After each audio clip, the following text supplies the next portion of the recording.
And welcome to another exciting episode of Energized Thinking, where we truly focus on curiosity, critical thinking to promote innovation, to promote progress too. And today we have an incredible guest, Dr. Sarah Hollander.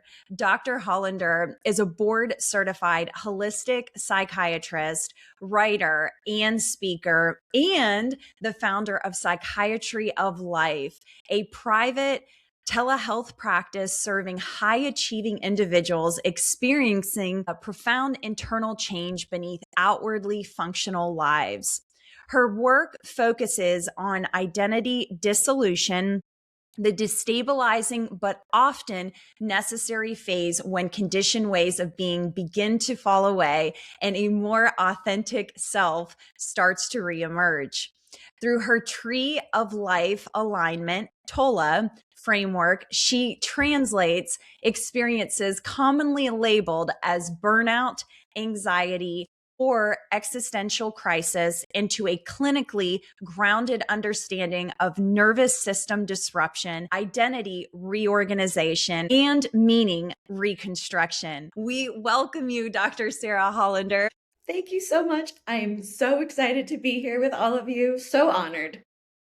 We are so excited to have you. And we thought we would first start off with most recently, you opened up your practice, Psychiatry of Life. So if you can maybe start with why you opened that at this point of your career, and then also how this has kind of shaped your approach to patient care. Sure. So, why did I open Psychiatry of Life? What a question. Why didn't I, really? Yeah. I think that for the longest time, I have always been someone who has thought outside the box. And I was always curious about questioning paradigms, questioning way things work, people, things like that. And whenever I was even in medical school, I was asking questions that other people weren't asking. And I was looking at patterns and I thought, wait a minute, but this doesn't connect with this, but that doesn't connect with that. So what about if we go right in between? And that's where a lot of the answers often lied, like in the in between spaces, places that we didn't really learn to study or even ask. So let me give you an example. Even early on in my medical school education, I was doing rounds on an adult inpatient unit, and I had this young female who had been hospitalized for severe exacerbation of Crohn's disease, and she'd be hospitalized every year at the same time. And I thought, well, why isn't anyone asking her, why is it always at the same time of every year? So beyond rounds, I went up to her just on my own accord out of curiosity because I noticed a pattern that to me seemed quite obvious. And I said, what is going on every year that keeps showing up for you? And it like breaks my heart to say this. So she goes, my mom passed away during this time. Hmm. And I'm like, well, that's a big stressor. That no wonder you keep coming back at this time every year. And I'm thinking, did anyone do grief counseling with this young woman? Things like that that are so correlated with what we're seeing that to me seemed like an obvious. So how do I tie that all back to Psychiatry of Life? To me, it's about how do I view patient care in such a way that maybe I was never actually taught, but to me really makes sense. And what I'm excited about is I think that with all these paradigm shifts, we're starting to see such a different way of how we approach patient care. And I'm just one of those many. And I love to just advance the awareness and excite others and bring hope and joy about it. I love that. Thank you for sharing that. And I think what's interesting, what you said, is just the critical thinking aspect of kind of like removing yourself and looking like from like almost like a bird's eye view of understanding the certain patterns that you mentioned. And you could pick up on so many different things rather than when it's like that narrow focus. So that's something that I caught. I really do. I appreciate you sharing how important even pattern recognition is within medicine. Yeah, that was actually fabulous. I mean, the way you described, and I love the name Tree of Life. It means that it connects with you with life instead of like just treating patient, just like either like listening to them or prescribing some medicine. And you gave the example that that how like that lady is coming again and again because the pattern was never actually treated. if you don't treat that pattern, it's going to come back again and again and again. So I think it is so important, like you so beautifully named it, that's tree of life. You need to actually treat the root cause so you can bear the fruit of it. So I love that name. And so it just, that you and I were also, you and I had the chat also about this, how the intuition works in it and how you can integrate intuition to it, because sometimes things just appear to us at subconscious level, which only intuition can pick up. And it is so important to actually pick up those cues to help patient to understand what's going on in their mind. So since your is like a very 5D model, I would just say, which integrates everything, I would just love to know your point of view, that how you integrate intuition into it. Oh, I love that. You guys, by the way, energized thinking always has like the best questions, and I love it. Critical thinking, I just kind of want to go off on a little tangent, but because critical thinking is so important nowadays, where you get your information. So Absolutely. I love what you guys have put together, ladies have put together, excuse me. So I just wanted to say that real quick. Thank you. Amreen, wonderful question. Even just going back to the traditional medical model, which has been traditionally the biological, psychological, biopsychosocial model. Now, what we're moving into is adding on this spiritual element and dimension. This is also a big part of what general medicine is moving into, because we're starting to see the element of spirituality, which is different for everybody, but nevertheless an important and just like a very important tenet of what we want to look at in terms of a general approach to healthcare. So, why is that important? Intuition is looking at all the different pieces of information all at the same time that is outside of the scope of your cognition. It's being able to take in minutia all at the same time from interoception, which means understanding what your body is doing, ancient wisdom that is just held within your system all at the same time, and being able to tap into that in such a way because you are slowing down, you are attuned, you are present, and that builds awareness so that way you can tap into that intuition. And when I was younger, I think that I was actually forced into recognizing my area and awareness early on. I was forced into understanding what is happening. I'm questioning this, I'm questioning that. That fostered my intuition pretty early on that I now continue to build upon. Some people, they don't have that intuition as a skill, but I believe it is a skill. And I'd love to hear from Ambreen on what you think about that. And the more that you can use those things that I mentioned, attunement, being able to check in with yourself, being aware, being able to slow down, the more that you can create that process for yourself. Yeah. Yeah, I love that. And I agree that it's a skill. Intuition is definitely a skill. Some might get the opportunity to practice it more, so they develop it more. But if anyone start practicing more, they can develop that skill and they can use it. And I think which is actually my focus of my doctoral thesis as well, that this is our like main, I would say, primal intelligence, which makes us more human. And in order to set ourselves apart from AI, because we cannot compete AI, the only way we can stand out is to embracing the humanness. And the way that we can embrace the humanness is embracing our intuition, which makes us different from artificial intelligence. So I think you put it so rightly, that these are the cues are there, but we need to actually expand our consciousness, or I would just say expand our ability to be able to pick those cues which may not be visible or which may not be there directly in the consciousness. We just need to go beyond that consciousness and trust ourselves, trust our gut, because sometimes when we meet someone, let's say we feeling is saying something else, whereas like whatever this physical appearance or whatever the rational thinking is telling us something different. In that situation, it is always advisable to listen to your intuition, because I think it always guides you to the right direction. So that's my point of view. Oh, I was just going to say, and being able to use intuition with along with pattern recognition has also been a huge way I approach patient care. Oftentimes, I hear the person speaking for even 5-10 minutes, and I can't tell you why I'm able to sort of get to the root cause. And I love, Embreen, what you mentioned about root cause. It's such an important thing for me, not just being able to help with acute symptoms, but really be able to get to the root cause and to prevent them in the future. I think that's incredible. And Sarah, like as you're talking, I feel like it reminds me of a couple things that like I experienced recently. Well, actually last night I was doing a science experiment with a couple of kids and we were talking about this concept that I did not know about called capillary action, where you're talking about the tree of life and the root cause. And so we put like a paper towel into one cup and then put water into that cup and put a little bit of food coloring and watched it travel to the other cup. And it was actually kind of fascinating where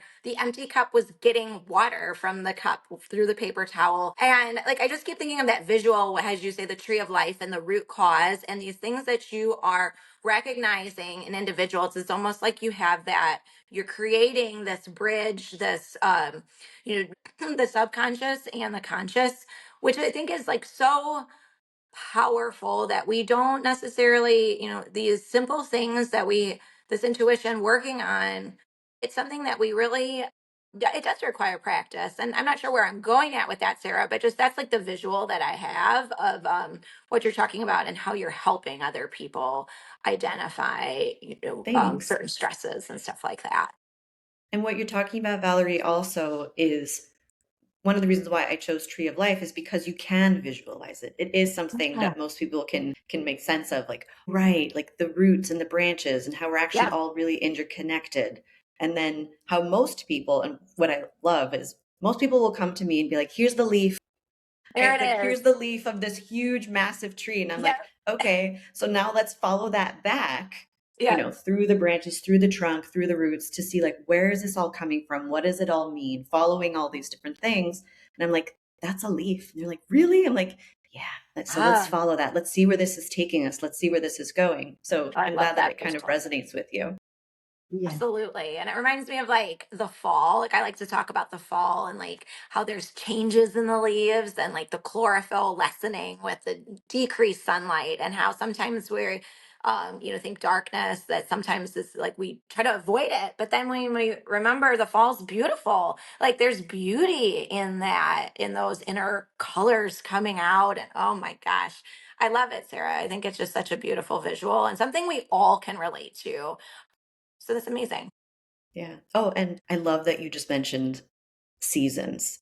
Yeah. We forget that as humans, we are also cyclical and we have natural seasons of change. We don't freak out when the leaves on the trees fall off during the winter. We're just like, we just, we love it anyway, knowing that spring will come again. And that's what I always try to teach patients who are kind of maybe going through these identity shifts and whatnot, that spring will come again. And when spring comes, then there's summer. And these are just the natural ebbs and flows. Yeah. Absolutely. And so, Sarah, I just wanted to ask you, with things changing so incredibly rapidly and different fields, different industries, what are maybe some research developments specifically within holistic psychiatry, as well as like what are things that maybe people should now know as like more research comes out present day? Sure. What I'm particularly excited about is so relevant, and I will just go back to the root real quick, which Mhm. is I'll start with saying my grandmother, who originally came from Egypt, didn't even finish high school, came to the United States, was studying to get her bachelor's degree in nutrition, and she always thought that food was so important. She would never use the microwave. That was always a question of mine as well. Like, Grandma, why don't you? She's like, no, no, no microwave. Only natural, only natural. And the reason she did that was because she recognized fairly early on that natural is better. So there's so much research now being done on ultra processed foods, nutrition, why that's important, leaning away from red meat and dairy, gluten, things like that, that we are all so hypersensitive to, but not just in terms of our physiology, but also our mental health and the bidirectional relationship between those two things. And for me, so I started learning about what most people know as like leaky gut, as just a highly permeable gut, which I'll get to in a second. Back in 2014, when most people were just like, what is this? What are they talking about? But now research is really starting to understand not only is leaky gut or permeable intestinal system an important thing, But the way that our intestines are situated in terms of how it's connected is also the same way that the blood-brain barrier is connected. So the same way that our gut is affected is also how our brain barrier is affected, which is so important because it leads back to this holistic approach of what do we eat? What's our lifestyle? What is stress doing? Because now the research is showing that what we eat, the microbiome, stress, inflammation, it's all tied to the gut, but there's also a huge relationship between the gut and the brain. And so when the gut opens and becomes more permeable, that dumps all these different things into our system that can correlate to increased inflammation, increased toxins. That also goes into our brains. And so then there's this huge directional shift, and it's this huge paradigm shift. And the research is showing this. So when people come to me and they go, well, like, what does it really, why should we talk about food first? Or why should we talk about lifestyle or sleep first? I educate them on all this. And once they have that better understanding, then they can move toward progress. I love that because I do believe nutrition and specifically like what is in our foods is certainly a topic of discussion right now. But then also, as you mentioned, I mean, I think about when I decide to eat healthy and when I don't decide to eat healthy, how it affects my mood and how it affects just like my mental like well-being that day. And I think everything's just so interconnected, like you said, like the gut to the brain and everything else. So thank you so much for that, just enlightening us on different research developments. Thank you. Well, I think it's really interesting, Sarah, just that you mentioned that real quick, because I kind of visualize that tree again and going back to the roots. And we have to essentially go back to those roots of like that natural, that simplicity, that, what is it that we previously were doing? What are these things that can help us recognize, the things that I feel like we're forgotten to time. Like my kids will ask me sometimes, what is cursive and how, like, I mean, that's something completely different, but at the same time, it was lost to time. There's certain things that we just forgot about, like how to have a self-sustaining garden. We're learning that again, and all these type of things. Going back to the root cause, going back to that tree, I think is just so important. So that's incredible that you're doing that, and so needed in society. And I feel like we all need to like have you set up in like our grocery stores and like talk more about it. And by the way, nutrition, you know how I was talking about earlier, I was like, well, but I was always thinking like outside the box and like, well, wait a minute, what about so and so? This nutrition in my medical school training was like 2 days long. Yeah. Yeah. Isn't that wild? Isn't that wild? I feel like That let's was it. move this episode, guys, to a grocery store right now and like just have Sarah walk us No, it's pretty through. incredible It is how much incredible. of this is at the baseline of who we are and how we eat and how those are digested down into the building blocks that make up of who we are. And yet we get 2 Absolutely. days. So a lot of this was something that was self-taught because I was like, wait a minute, something is missing here. I know this is important. And also because grandma told me not to use the microwave. So I knew there was Grandma. something there. Yep. Yep. Thanks, That, grandma. absolutely. That's so great. It's so true. Everybody, please hug your grandparents. If that's all you take out from today's session, like, Hug your grand. please hug your parents, hug your grandparents. Okay.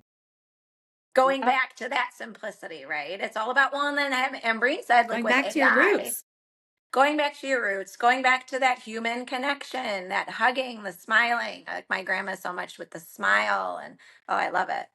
Love that message. Yeah, I love that, especially like you said, the nutrition part. And it reminds me of, once Sigmund Freud said that, this world will know one day that, all these emotion comes from chemical reaction, actually. And it's all math, I would just say. And the chemical reactions are done, of course, it's all linked with the gut and what we eat. And I would also say that it's not only that what we eat, what I also believe that it's all that what we consume, what we read, Yeah. and what we listen. And to me, it's more of a frequencies, like, especially like nowadays in medicine, what I've been reading some researches and, the studies that has been happening, and that the results are showing that when we listen to the music or we listen to anything like this, it has direct impact, because it impact our kind of frequencies, and then it has the power to change our frequency state as well.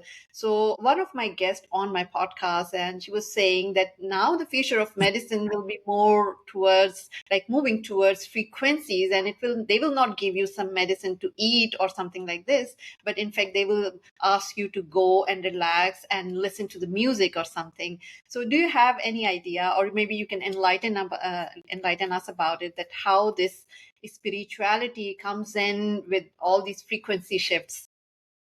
Sure. Great question. At the basis of all of that, I think has to do with fear versus trust. And when we think about healing, if you are in a a state of chronic stress or chronic fight or flight, the system actually can't even absorb what you are trying to do to the system.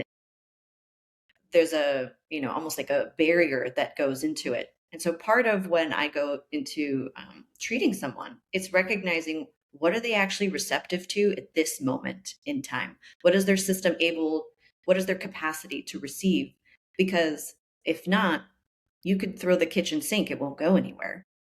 And so what you're talking about in terms of frequency, if you're looking at like the emotion map, like shame at the very bottom versus all the way up to the top, love, acceptance, things like that are vibrationally at a higher frequency. I think of these types of things. And yes, what we eat, what we consume, what we tell ourselves is so important.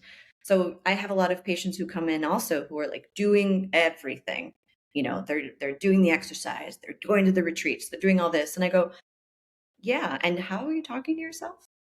And then they start to laugh and they're like, okay, well, maybe that's a good point. Just as to say, you can't fake that. Your system knows what you're doing to itself. Every cell hears exactly what you are telling it. So even if you're doing the affirmations or even if you're doing all these things, you're going to be vibrating on a frequency of fear and doubt versus trust. And so one of the best things that I can do when working with patients to help them be able to increase their capacity and move out of fight or flight is to help trust. And part of that is helping them to understand their own system, helping them to help them read what is my system trying to tell me and move into curiosity as opposed to fear and judgment. So I hope that answers your question. Yes, absolutely, absolutely. And that's exactly, you just answered the question so well, that like I know a lot of people who go to gym, who know everything, who are doing everything perfect, yet they are very empty from inside, because it's not just about doing, like, it's not like feeding your mind with everything perfect.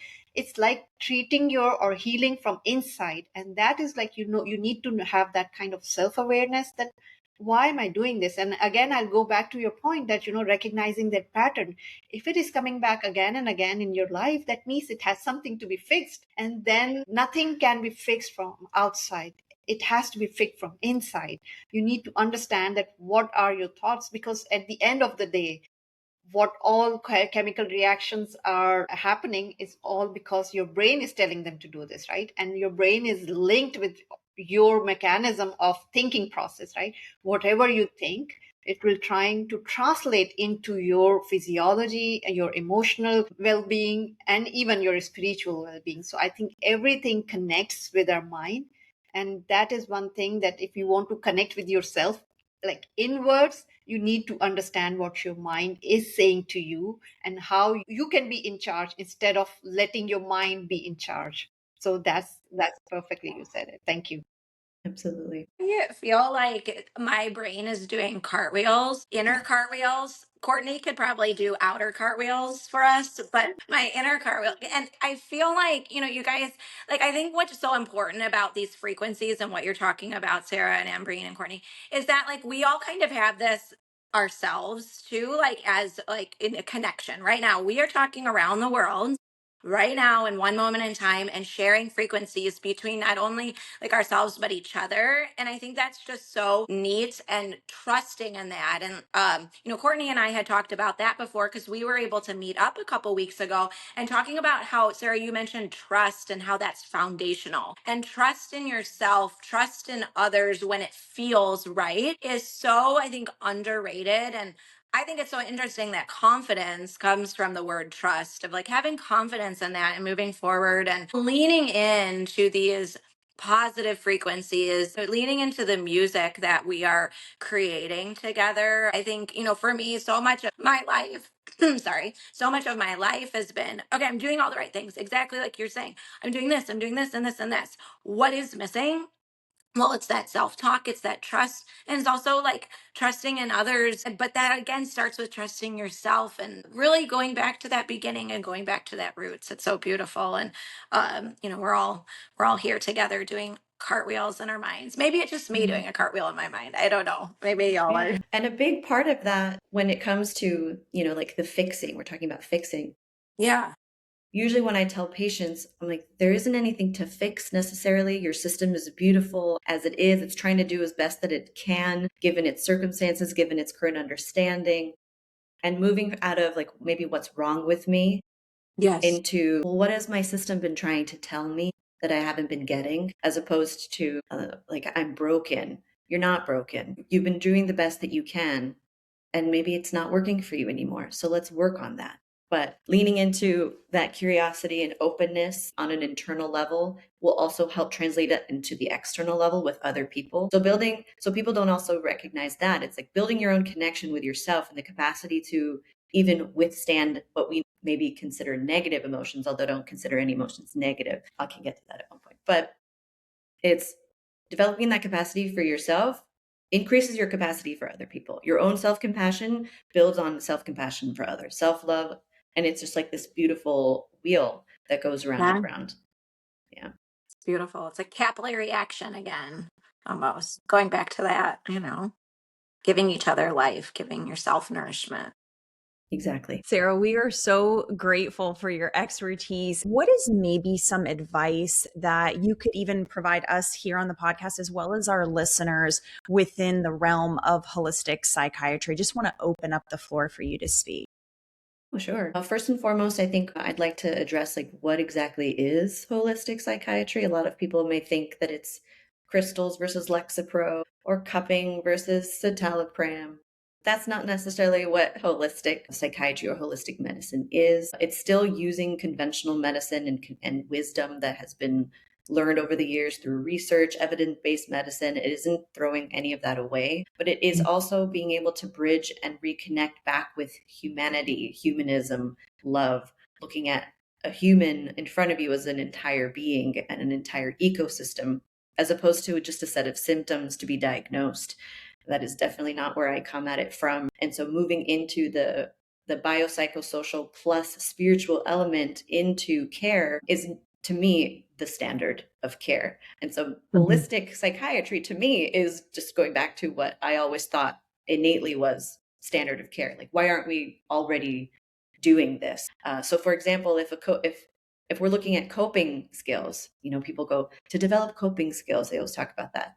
Well, if someone's coping skill is prayer and that's what they're using every day, I'm not a chaplain, but if I don't address that or talk to that person about what their primary coping mechanism is or how it is not working any longer, that's something I have to address. It's not something I can just gloss over. Absolutely. And there, from a holistic perspective, I also look at trying to be very judicious about medications and why I'm using it and when. I'm not anti-medication. It's just I look at all the different factors like lifestyle, diet, sleep, everything else, how you talk to yourself, right? Self-love, self-trust. All of that goes into consideration when I think about how am I help treating the person in front of me. So there's different like central tenets that it kind of goes between, but the main one is that biopsychosocial spiritual model. Sarah, I think this is so needed in healthcare today. And the things that you're talking about take time. They take time. And like, I think we're so used to these every 10 minutes, if that, visits. And I think this really stands out that you are really asking these questions, really getting to know your patients. How are you able to do that with your practice? And what does that look like for patients to be able to get to these root causes and all? Definitely. And that's one of the big reasons why I did open my own practice, just because I wanted to be able to practice in this way. I'm allergic. I cannot do superficial convers. I can't do the 10 to 15 minute follow up. I just can't do it. I don't feel like I'm getting to the root cause. And I feel like I'm doing an actual disservice to the person in front of me. So, yes, absolutely. Are you having acute symptoms? Let's get you comfortable now. And also, while we're doing that, let's figure out what is the root cause here so we can prevent it and then keep this sustainable. So that way you don't have to keep coming back full round. Because the idea, honestly, is that you won't need me. I know that sounds weird, but the idea is that you become self sufficient in such a way that you don't need to come back. Mhm. That's kind of how I practice. And that being said, maybe you have to spend more time in the beginning to get to the root cause, but it's so that way it is sustainable and preventable. So I think of it as like a win win in that way. So sometimes some people need longer appointment times. Sometimes if we're going through a meditation and I don't want to close it out because maybe they may be going through some like highly emotionally charged or turbulent thing.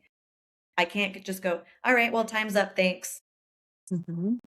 It hurts my soul to think about those things. So knowing Yeah. what I might be going through with a patient, what their needs are, it just helps me keep that fluidity about patient care. So I can practice in such a way that I truly think helps them best. That's so needed. Where can patients find you? Where I know that you do virtual visits. Is it in certain states or how does that work? Like where can we find more Yeah. about that? I have so psychiatryoflife.com, you can find me there. You can also find me on LinkedIn, Sarah Hollander. And the states that I'm medically licensed in is California, New Jersey, New York, Pennsylvania, and North Carolina and Michigan. For now, I'm working on more. Also, that being said, please, this is just educational purposes for today. Please go to your doctor for any medical advice. Just saying that out loud. Yeah, absolutely. Truly, I mean, I loved our conversation. Thank you for enlightening us with so much wisdom because what you talk about is like which really world needs to know because you talk about the holistic approach. It's not just like the one area that you need to focus and then treat that only that part. But in fact, because our lives as a humans are just not one aspect, it's a combination of every aspect. We are not just like I'm not Amreen if I'm a mother or if I'm a professional. No, I am Amreen at all level. So I need to treat myself instead of like just treating one aspect of my life. So I think the way you work you're doing is amazing, and thank you for sharing so much like this wise advice and these insights. I really loved our conversation. Thank you so much. Thank you so much. Thank you so much for having me. This was really exciting. Thank you so much, Sarah. Thank you so much.